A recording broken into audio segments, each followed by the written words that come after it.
the one through whom all things were made, is born surrounded by animals, not attendants. The creator of all things searches for a room in his own creation. The one who holds the universe together can't find a place to lay his head.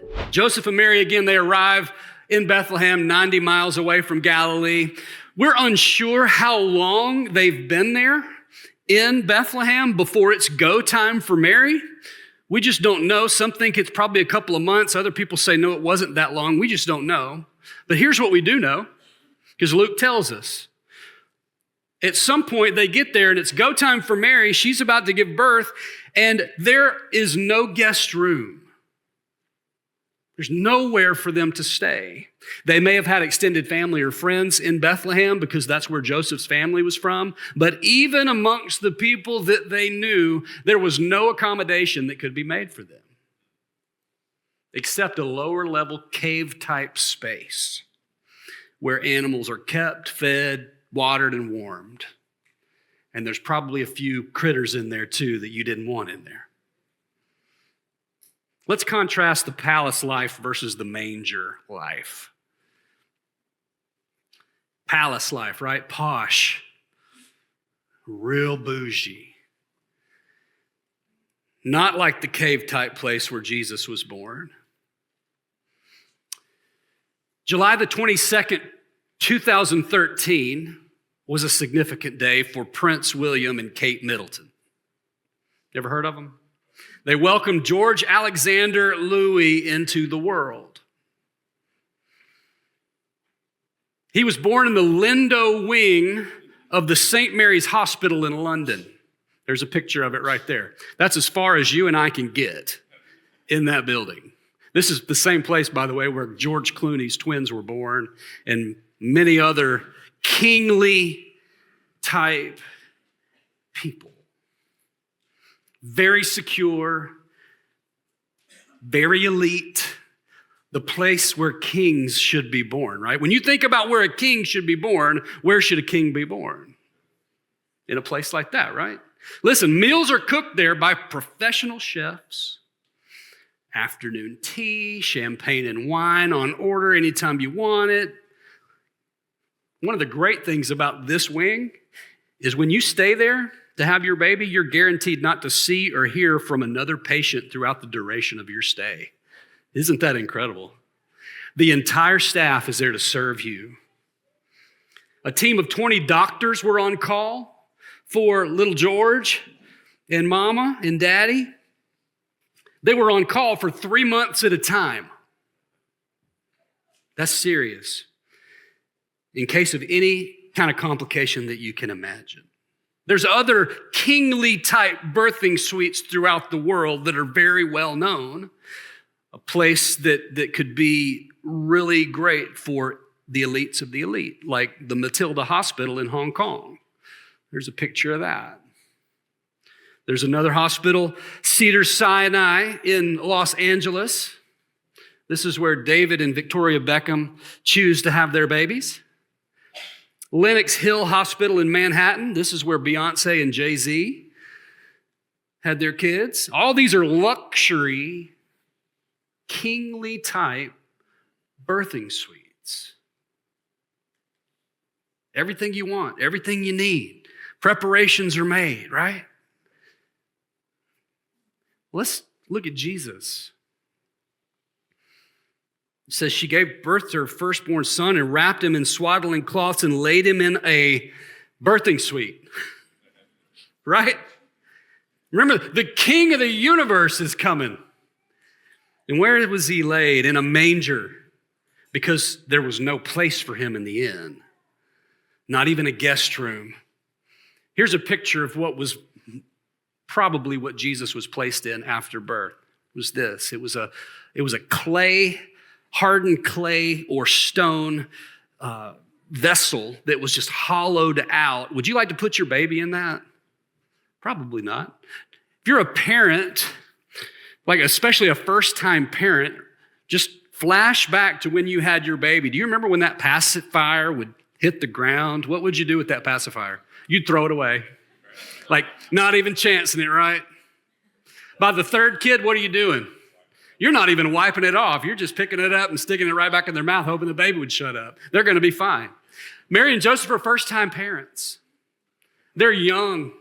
They're inexperienced. They've never done this before. And they have their baby, and they're looking around, and all they can see is that, amongst other things in there, probably some things on the floor that you are smelling and some animals that are louder than you'd hope they'd be. Why are they even there, right? This is the scene. It's not pretty. It's not pristine. It's messy and dirty and not sterile. It's not ideal. By the way, they're not even in their hometown. They're on a road trip, and they got to get this kid back. On the outside, it could seem that this is the most inconvenient thing that has ever happened, right? I would have been praying on the way to go be registered. God, just don't let us have this baby in Bethlehem. Let us get back home to where our support is, right? Let us just get back home. You with me? That's not what happened, and we know why. We'll talk about that in a minute. But this is the deal. They had to put their baby there. Listen to Colossians chapter 1. Verses 15 through 17. He, Jesus, is the image of the invisible God, the firstborn of all creation. For by him all things were created in heaven and on earth, visible and invisible. Whether thrones or dominions or rulers or authorities, all things were created through him and for him. And he, Jesus, this baby, is before all things, and in him all things hold together. Think about that. When you read that verse and you consider that there's no room for this one, it's crazy. The one through whom all things were made is born surrounded by animals, not attendants. The creator of all things searches for a room in his own creation. The one who holds the universe together can't find a place to lay his head. Bethlehem didn't make room for the one who made Bethlehem. He's a humble king. There's a difference between the palace and the manger. And this is how he chose to come into the world. God said, this is the way. This is how it should be. And here's why. The palace symbolizes separation from people. When you see the Lindo wing, right, there is a guard at that door and there is, do not come in here. You do not have the qualifications. Stay away. That's the palace. Jesus wasn't born in a palace. He was born in a lower level cave type space and placed in a manger. And the manger symbolizes not separation from people, but welcome for all people. He's born in the public. What does this mean? It means all are welcome.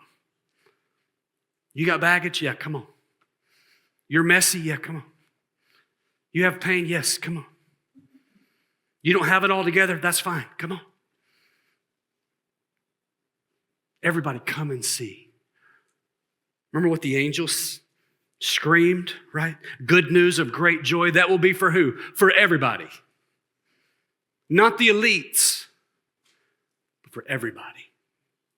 Manger symbolizes welcome for all people. The manger also symbolizes Jesus stepping into our mess. You've probably heard that said before, but it's such a big deal. Jesus comes near. He doesn't just come near, he comes in. Like he steps into our difficulties. He steps into our tears, our hurt, our questions, injustice. He steps into our mess, into our sin, to stand with us and save us. To take the sin, our sin, on his own flesh, in his own body, to take care of that problem for it. He doesn't run or avoid from this. He enters into it with us. It's beautiful that we have a promised king who is also the humble king, isn't it? It's so beautiful.